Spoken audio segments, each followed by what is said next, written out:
Welcome to the Kingdom of Pittland. The Kingdom of Pittland and the Hundred Kingdom settings are a fantasy role-playing and fiction setting, copyright 2009 through 2023 by Evan Darwin Hartshorn and Bruce Burns.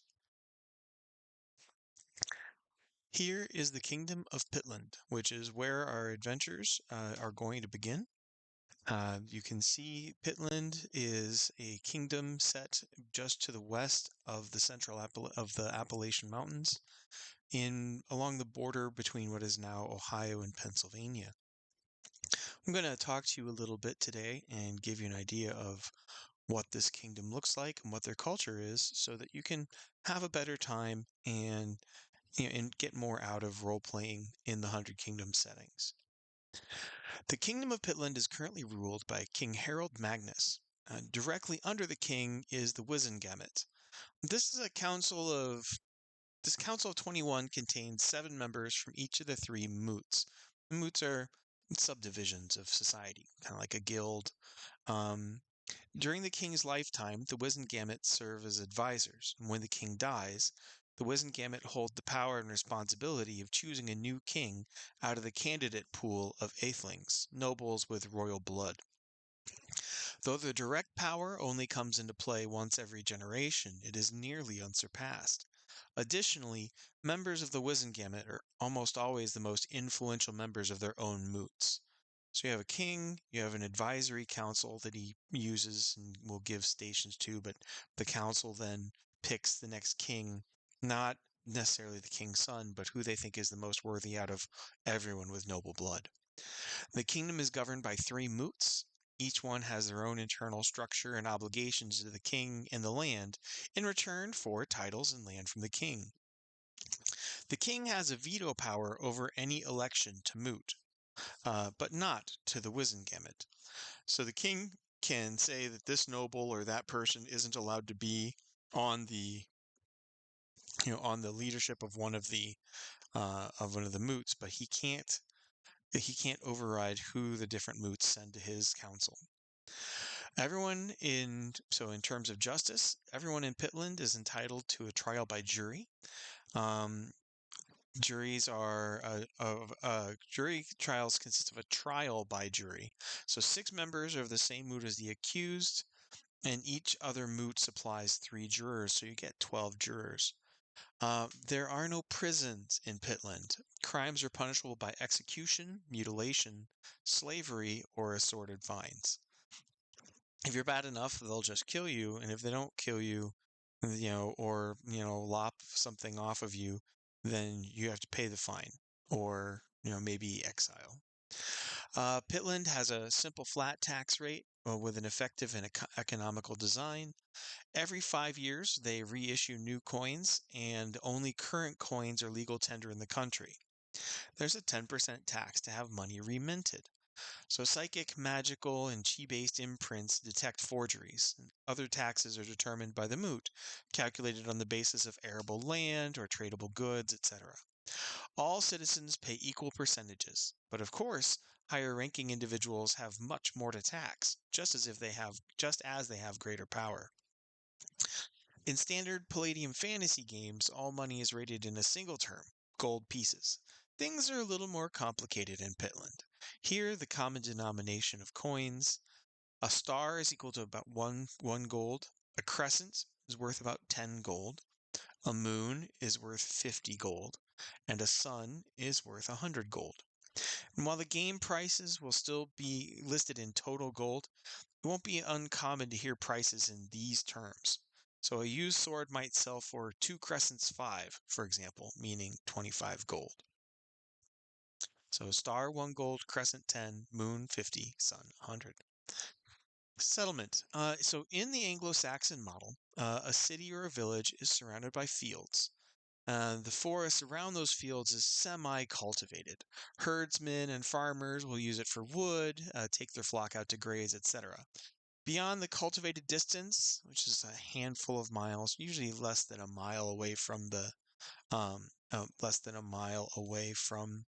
actual settlement, is the wildwood, which is untamed, dangerous, and it's regarded with a mixture of fear and awe by the homestead-oriented Pittlanders. If you've read The Hobbit or Lord of the Rings, you've gotten a good view of the suspicion they have for the dark woods and strangers from outside. In fairness, this is a fantasy world where things in the wild wood really can eat you. So each village will do its best to keep its greenwood, the semi cultivated area, free of predators, supernatural or not. So they'll patrol and be responsible for like a mile or two of forest around their village. And anybody who goes further than that is insane. So, trials. A pillar of pit culture is the concept of ordeal. In order to progress past a certain point, like third level in the game, anyone who wishes to be anything significant must participate in an ordeal. Ordeals are real challenges, sometimes fatal, and a vital portion of life in Pittland. The concept of a trial is linked directly to the Pitt belief that in the involvement of the supernatural. If the gods view a person worthy, then he will survive his trial. If he is unworthy, the trial offers the deity means to weed out the unworthy before they set their feet upon the path to genuine power. No man may inherit a station of power unless he has succeeded in his trial. An additional effect of ordeal in Pittland is multicultural. Whether or not someone else speaks the same language, believes in the same deity, if they have succeeded in their ordeal, then the god or gods have deemed them worthy of position, and that judgment is considered final. Note, this involves the right to participate in the higher circles of power. It does not excuse abuses of the power, which are seen as a betrayal of that divine trust. Trials are offered only once. They may be refused, but that is tantamount to choosing a new profession or class. In other words, there's no do-overs and you don't get a pass. So, we talked about the kingdom having three moots, and you can think of moots being like segments of society. So, we're going to start dealing with the first one, which is the Shire moot. The Shire moot is the noble and civilian caste in Pittland, and the majority of the population are members of the Shire system. The simplest explanation is the more rights one has received from the king, then the more power and obligation they have as well. It's noticeably different from the later Norman style feudalism in that everyone is under the law. Also, the Norman system divided land grants all throughout the country so that no given noble had a concentrated base of power to rise up against the king. In Pittland, each earl rules a small sub-country, in effect, and each one of his own sheriffs rules over a smaller subdivision. A noticeable exception to this system is the freedman, who is of the same social rank as a cottager. But since the freedman owns no lands, he owes no service aside from the taxes of monetary exchange. And where a cottager holds a homestead under a housecarl and has obligations of good and service, the lowest serf could theoretically take the sheriff or even the earl to court if there was a justifiable wrong. Those cases are rare. So here are the notable ranks. Earls are semi-autonomous rulers of cities and large tract of land. Under each earl, a sheriff governs a collection of towns or portions of a larger city. So each earl might have several sheriffs under their control. And the lowest rank of the ruling classes are housecarls. Each carl would govern a town, a village, or a farming community. Uh, so, each, if you could think of them as the mayor, perhaps, or if you're thinking more in plantation, they're in the big house. Inside the communities are villains. Think a villa, right? So this is somebody who owns their own home and has their own independent means of making a living. And they function as militia reserves and deputies, as well as being responsible for helping promote village welfare. So if you go to a court in a village, villains will function as lawyers and bailiffs. Martial arts instructors, 5th level and above, are automatically accorded villain status as part of the king's expansion program. Cottagers and freedmen, so those are a step above serfs and slaves, are independent citizens. Cottagers hold land from the housecarl or run a permanent business, so they have those taxes and obligations. And we've got kind of the breakdown of rank here at the bottom of the page. We got the king, obviously at top, and under the king is several earls. Under each of the earls, you got several sheriffs, ruling clusters of towns or regions. Each of those towns or settlements is going to have its own house carl. In each town or settlement, each house carl is going to rely on villeins, and think of them as like the sergeants or the aldermen or the elders of the town or village. But they're also then going to, if the house carl has to fight, they're going to grab their weapons and go fight with him. So a cottager owns his own land underneath a house carl. And a freedman doesn't own land, but has no obligations other than, every 5 years you got to pay your 10% taxes to get your coins changed over. So under that is a serf, and those are people who are not free to move about. They are dependent, but they have more rights. And at the bottom is a slave. And slaves are frequently, um, this is not like the old South. This is more, if you were, an example of how you can become a slave because you can't pay for your food, right? You can't support yourself. So you would sell yourself into slavery, and then whoever was your owner, he has to give you food and clothing and a place to live. And if you didn't have those things, if you were homeless, that's way better off to eat than to starve to death, right? There's no welfare system. Servitude is the welfare system, and in the Anglo-Saxon world, they actually called this system heads for bread, and that you'd sell your head in order to have bread to eat. But you can buy your way off, and it's not racially based. Also, if you're a bad enough criminal, they don't want to kill you, but they don't want to let you free, then they'll make you the slave of a strong house carl, but usually like a sheriff, because he's got enough men to watch you and to catch you and to stop you. So that's kind of their you could think of sometimes this role that gets called slave is kind of like a heavily armed version of probation. And then if you get like captured in war, etc., then you are a slave kind of while you're learning the new society and learning the language. But even these people have the ability to get their way out. They can buy their freedom. They can be given their freedom. So that's kind of the civilian world, or the mundane world. That's our Shire moot.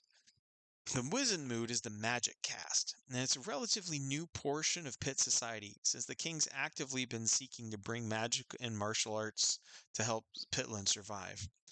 The Wizen moot was formed about 40 years ago, when deliberate steps are being taken to make the society publicly visible and to pattern it along already familiar lines.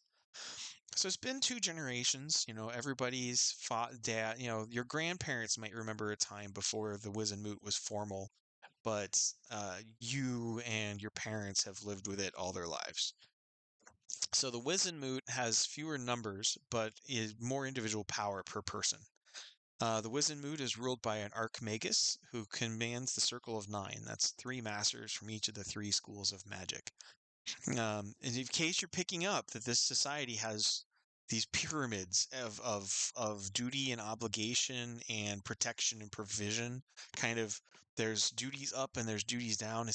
The whole society is this network. It's not rugged individualistic. Everybody kind of knows where they belong, and everybody and where they belong gives people purpose, and a definite knowledge of what their rights are, what their next steps and what their opportunities are in society. So there's not a lot of magic people, but they're trying to make magic more common in a bigger part of society, and so they made this king's father made the Wizenmoot. So there are a handful of other masters who have left the three towers to serve elsewhere. The Archmagus and the elder two masters of each school are members of the Wizengamot. So members of the Wizenmoot wear robes of a specific color that denote their caste and rank. Every member of the Wizenmoot is ranked. People aren't a mystery. What you wear and how you wear it, everybody can just look at you and know who you are, what you do, what you can do. They have an idea of what your obligations are and what your freedoms are. And that can actually make for a lot of peace and take away a lot of uncertainty. So apprentices, if your character has magic, then they're gonna wear that's like level 1 through 3 characters. They wear gray robes with a belt of their school colors, and there's 3 schools of magic we're gonna get into, and each of them has their own color. You see somebody wearing a gray robe with a sash, in one color, then that's it. If you have a little bit of power, but you're not a real magic user, right? You've got minor psychic powers or something, then you'll probably get like a little shoulder stripe, like what we call an epaulette, or a ribbon of some kind to wear on your clothes, and people will know you've got some talent in this way or another.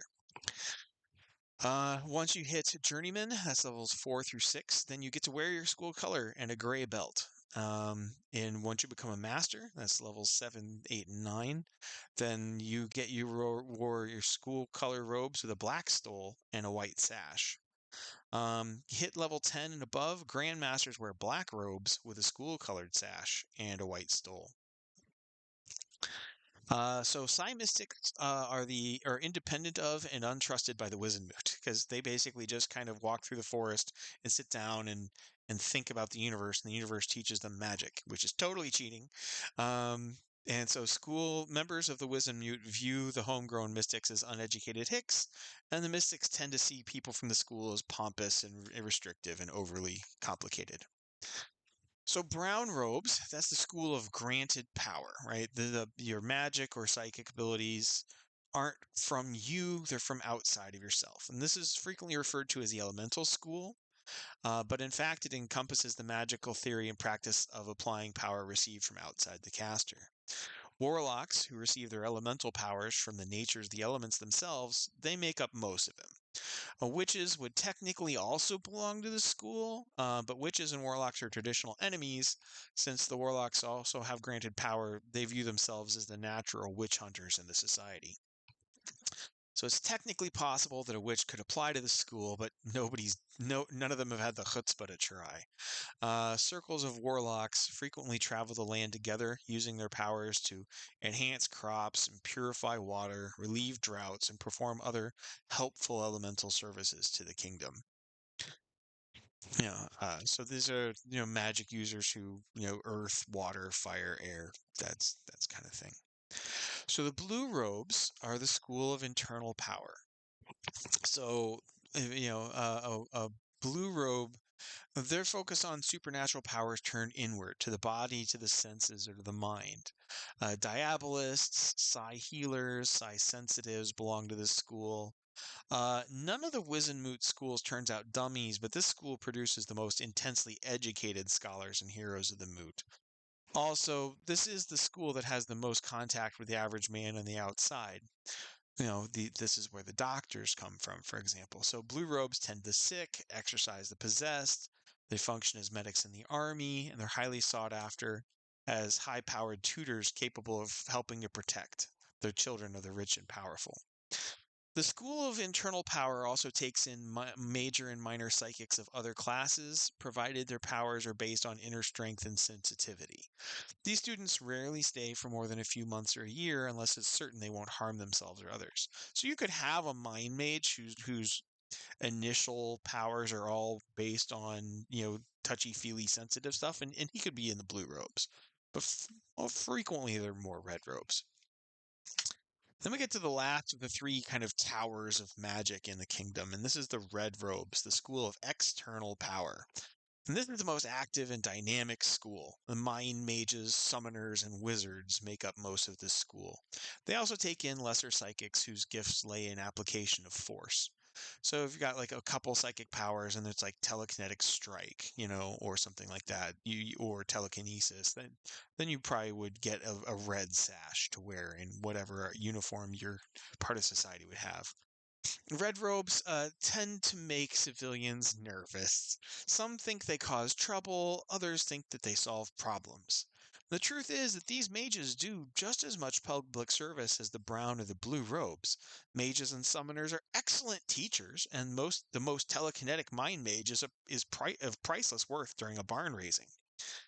With all due deference to their civil works, When large numbers of red robes gather, the results tend to be hard on the surrounding property. For all of their distrust, these are the mages the army turns to stand beside them in battle. And trials, the Wizenmoot is unique among the casts in that its members endure harder trials than most other casts, and more trials to boot. Every new rank is accompanied by a corresponding trial, and failure in any one trial can result in madness or death. Occasionally, trials are deemed to be passed because of outside experience, but this frequently requires, you survived a war or you helped defeat a marauding dragon or something. So that's kind of the exception that proves the rule. And the third and final caste is the religious caste, the Weirdmoot. The weird is an old Anglo-Saxon term for personal fate or destiny. And that term is of great importance in Pittland religions. The caste is structured in a very similar fashion to the Shiremoot, subdivided by and hierarchical by deity. So there's rank, and the further down you go, the less fancy things are, and the less freedom you have. While there are churches to all 11 gods, because it seems unwise not to allow the dark gods representation, it seemed likely to piss them off. Only the 7 heads of the gods of light sit on the Wizengamot. Otherwise, each individual church functions much like an earldom, allied to others but independent of each. It is perhaps not surprising that each of the 11 gods has a seat in a different city in Pittland. Each church also has its own monks with monasteries in the countryside near the cities. And just like everywhere else in Pittland society, your clothes and your rank are easily visible. They're into bright colors and obvious clothing. So if you're for priests, level 1 through 3, you're an acolyte. 4 through 6, you're a priest. 7 through 9, you're a bishop, and 10 and plus, you're a primus. And if you're a monk, like a warrior monk or a wandering scholar, 1 through 3, you're a novice. 4 through 6, you're an adept. 7 through 9, you're an abbot, and 10 plus, you're a prelate. So now that we've kind of talked about the ranks of the people and the fact that they've each kind of got their own sub-church that all kind of work together, we should probably talk about religion in this place because religion plays kind of a big deal. Anybody who doesn't believe me hasn't tuned into America's current culture war. So Pittlanders believe that all people have immortal souls. Thea, the goddess of death, receives all souls and takes them to her, we'll call it an embrace.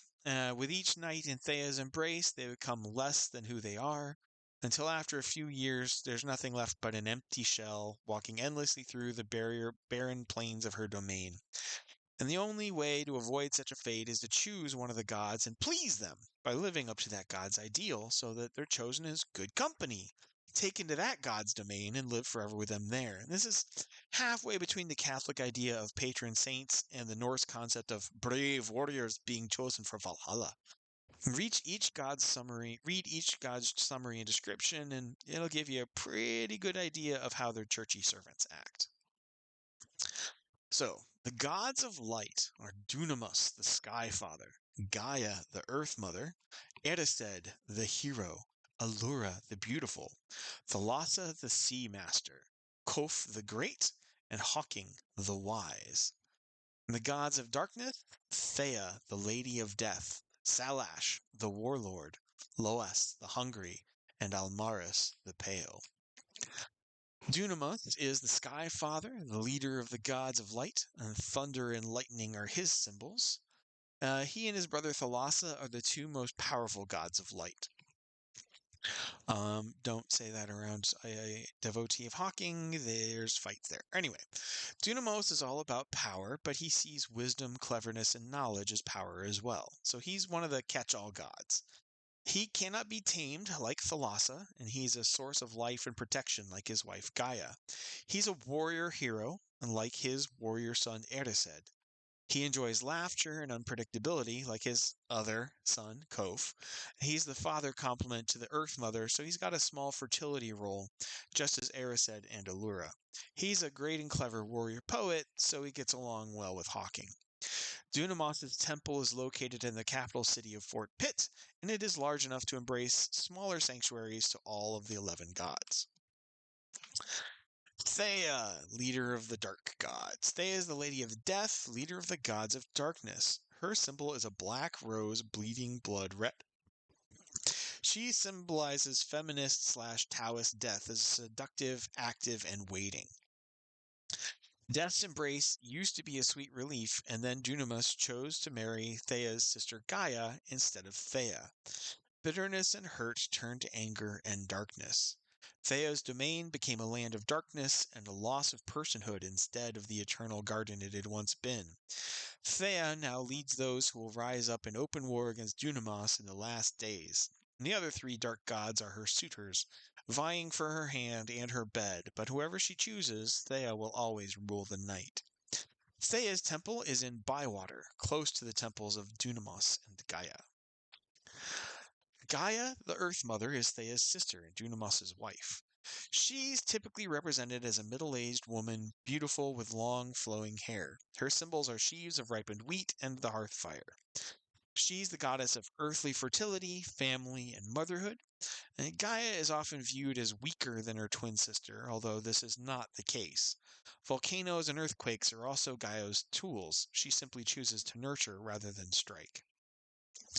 Both sisters are quiet, waiting, but neither is passive or helpless. If something happened to Dunamis, Gaia would lead the gods of light like a fierce mother bear protecting her cubs. She's particularly unfond of rapists, adulterers, and those who commit crimes against children. She favors mothers, farmers, and healers. Gaia's temple is in McKeesport, overlooking the kingdom from the height of the tallest mountain. Thalassa is Dunamis' brother, the Sea Master. The white gull and the wave are his symbols. His followers insist that he's actually more powerful than his brother in the sky, but he's restless and despises structure. Ruling would be too much like prison for Thalassa. He's a patron of wanderers, sailors, pirates, fishermen, and independent types. He's also a god of death, a rival of Thea's. The Church of Light says that Thalassa was the first death god who gave his dark dominion to Thea to ease her grief. The Church of Darkness claims that Thalassa courted Thea after Dunamis rejected her, and from Thea's bed, Thalassa stole part of Thea's realm. The one thing that both sides agree on is that those who die in water go to Thalassa and not Thea. Whether that is good or bad is hard to tell. Thalassa is noble, independent, changeable, powerful, and beautiful. He can be giving as the harvest of the seas and ruthless as a winter squall. He's a great warrior and holds a strong following in the warriors not tightly bound to the strict hierarchies of military and noble service. So Thalassa's temple is among the elves of Erie, the great city that predates the rest of Pittland by 1,000 years. Some of the elves contend that Thalassa is actually Dunamis' father, not his brother. But after countless bar fights and one minor war with the Earl of Newcastle, such things are no longer spoken of in polite society. Erised. Erised, the hero, is the manly ideal of the pantheon. His symbol is a silver sword, not at all suggestive, on a blue shield. He is one of 2 gods raised to divinity following their tragic story. The greatest hero of Pittland at the kingdom's founding, he was once captured by the Castilian king, the kingdom that is now Newcastle. There he fell in love with the king's daughter, who nursed him back to health as a hostage. Later freed, he discovered that King Alfred of Pittland was to marry Lady Allura of Castile and cement the peace. The 2 lovers denied themselves for 3 years, which is now the title of an epic poem, and then fell into adultery, despite the fact that they both loved King Alfred. When their affair was discovered, Alfred banished Erised from his kingdom, which is about a quarter of its current size. In exile, Erised learned that King Salish planned an ambush against the king's party during a state visit to Castile. Erised moved alone, fought and snuck his way through the heart of the enemy kingdom, and in the king's own hall he attacked. His attack spoiled the ambush, and King Alfred rallied his men in the temple of Dunamis. During the fighting, Erised dueled King Salish to the death. Erised won, but was mortally wounded. As he lay dying, Lady Allura kissed his brow and pledged her love for him. King Alfred forgave him and prayed Dunamis's mercy on his old friend, riding him to the nearest lake to rest in Thalassa's embrace rather than Thea's waiting arms. Thus came the Rising, the impossible result of pleasing all the gods of light. Thalassa, Dunamis, and Gaia appeared and raised Erised as a new made god. He became the patron of all valiant soldiers, particularly the young ones who wouldn't mind getting laid before battle, young lovers, male, and fugitives. He values courage, self-sacrifice, a liberal sprinkling of young lust, and dedication beyond duty. Legend says Erisbed spent the next lifetime looking over his best friend and his lover. And when Allura died, Erised petitioned the gods of light to raise her as well. So the two lovers, forever young, became the center of their own fertility cult and a popular subject of many of a song, some of which can even be sung around children. Eris's temple is in Newcastle, over the lake where he was raised. Salash. Salash, the Lore Lord, is the dark god of violence. His symbol is a black axe on a red shield. He, too, was once immortal, the devious and scheming king of Castile. When the gods of light granted godhood to Erised and Allura, Thea became alarmed. Her own three gods of darkness were overmatched, so she rallied her suitors and created a new god of her own. She chose Erised's mortal enemy and killer, partially out of spite, but mostly because the devious, ruthless, scheming bastard had a heart as dark as her own. If Erised is the god of everything respectable about war, then Salash is his opposite number. Both are great heroes and mighty warriors, but Salash is deceitful where Erised is forthright. Salash is cowardly and deceitful, and Erised is straightforward. Victory at any cost is Salash's catchphrase. He is the god of mercenaries, or assassins, remorseless killers, and vengeance. Salash's temple is in Ashtabula, flanked by the domains of Thalassa and Erised. Allura the Beautiful is the goddess of love, beauty, and romance. Her symbol is the blue morning glory flower, which is sacred to her. She's one of the patron gods of the arts, the other two being Kof and Hawking, the theater, and dancing.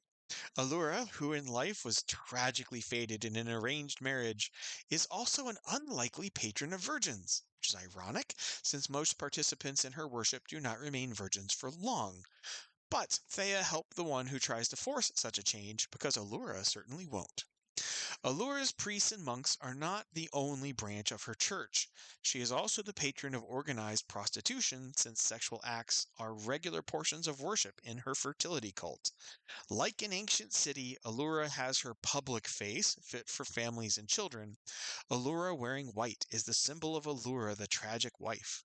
Allura in red, during red services, is the goddess of desire and stuff.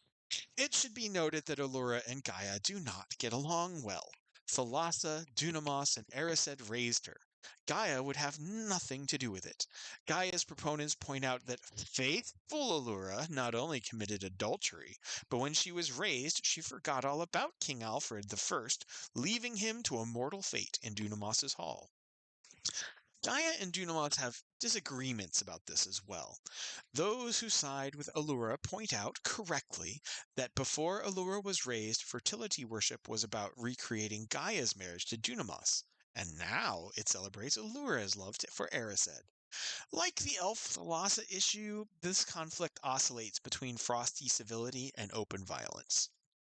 Allura's temple, where sisters and sons of Allura are trained, as prostitutes of both genders, is in Morgantown.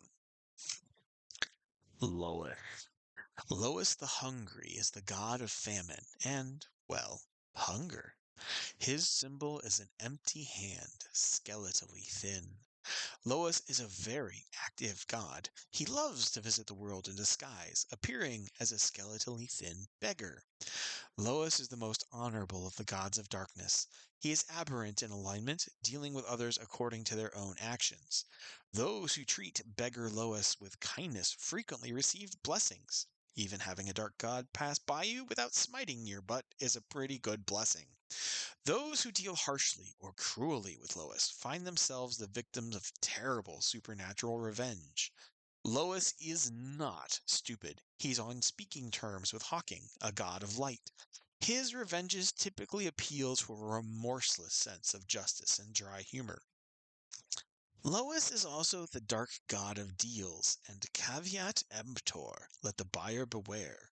Lois is very much a zero-sum gain sort of god. His priests put it thus: in order for one to eat, another must go hungry. People making dangerous deals or consorting with people of ill character are referred to as making deals with Lois. A starving man who offers his last crumb of bread in the fire to Lois will never starve, but he will pay some other consequence. There are many other songs about deals with Lois. There are as many songs about deals with Lois gone wrong as there are bards in the kingdom. He is a particular favorite of mothers trying to instill fear and morality in young children. Lois doesn't seem to mind. Fear is a kind of worship, and if children's fears give him energy, he is always hungry. Here are a few examples. A hungry man burned his last loaf of bread to Lois and never went hungry again. But Lois decreed that he would never have more than a crescent to his name for the rest of his life. That's a 1 gold coin, if you remember. A young warrior hungry for glory prayed to Lois for greatness in battle. He saved the king's life at the expense of his own legs, and a painting of him sits in the castle still. The young warrior lived the rest of his life as a beggar. A young man bargained with Lois for the love of the most beautiful girl in town. The day they were married, the man went blind. Lois's temple is in Warren. Oh, Kof the Great is a god of chaos and fun. His symbols are dice and staff, often arranged in a suggestive manner. Everyone agrees that Kof is great, but no one agrees on what he is great at. He is a master musician, fond of playing grossly wrong tunes, dancing numbers at funerals, dirges at balls, etc. He's a masterful storyteller with a habit of robbing his listeners blind. He bargained a year of his life away for a day on Dunamus's throne, which he coated with poison ivy. He has farted on Hawking's favorite book, commissioned great works of art depicting dignified deities relieving themselves, and once composed 1,000 sonnets to Allura's kneecaps. Kof is the patron of actors, minstrels, wanderers, and most starving artist types. Service to Kof is a sort of involuntary vow of poverty, since regular paying work is boring, and boring has nothing to do with Kof. His monks are some of the best drunken and monkey-style martial artists in the world. A modern person studying Kof would compare him to a mix between the Monkey King of China and Dionysus. He is the god of wild parties, great music, mischief, fun, and randomness. He's a great hero, but only when he chooses to be. Many songs of his deeds end with the people he saved unsure whether to burn offerings in his name or to try and lock him in the stocks for a month. Kof is a valiant warrior who delights in fighting along Erised, mostly because Erised takes himself so seriously that he's a natural straight man in Kof's never-ending comedy routine. A scholar of ancient times claimed that Kof is actually named after a monkey's ass in some ancient language or other. Kof thanked the scholar for his wisdom and then resurrected the man's mother-in-law in gratitude. Kof's temple is in Morgantown, mostly because no other town would take it. Almaris the Pale is the dark god of plague and sickness. His symbol is a pale green horse. He's the patron of lepers and victims of terminal diseases. Most of his worshippers attempt to bribe him out of fear, hoping that he will spare them in return for his faithfulness. He's the most mysterious god of darkness. His followers wear pale green robes, and many of them appear to be crippled or ill. It is rumored that some of Almaris's servants are actually dead, being horribly preserved or brought back as undead. The Church of Light has found no definitive proof to the rumor, but most investigators tend to fall mysteriously ill before they report back. An outcast even among dark gods, Almaris is the patron of last resort. When all others fail to hear one's prayers, and even Lois's deals fail, there is a chance that Almaris can save you, at the cost of your body, your health, and possibly your sanity. It marks how hard times are that Almaris's temples are never empty. Almaris's temple is in Youngstown, on the outskirts of the city. The citizens of Youngtown speak of him as their shield against the dark forces on the border to the west. Hawking. Hawking the Wise is a god of light. His symbol is the open book in front of a candle. He is the patron of scholars, poets, philosophers, and thinkers. He is one of the three great patrons of the arts, along with Kof and Allura. He is also a frequent object of worship by practitioners of magic. Hawking is something of a recluse. In the songs, he is frequently sought out for answers to difficult questions, and rarely the actual hero taking part in any given adventure. Hawking's priests point out that the truly great avoid problems and solve them before they become crises. The few times that Hawking does go to war, it is a terrible, implacable thing. His opponents find their every move anticipated and countered. He sees every angle and thinks further ahead than any other deity.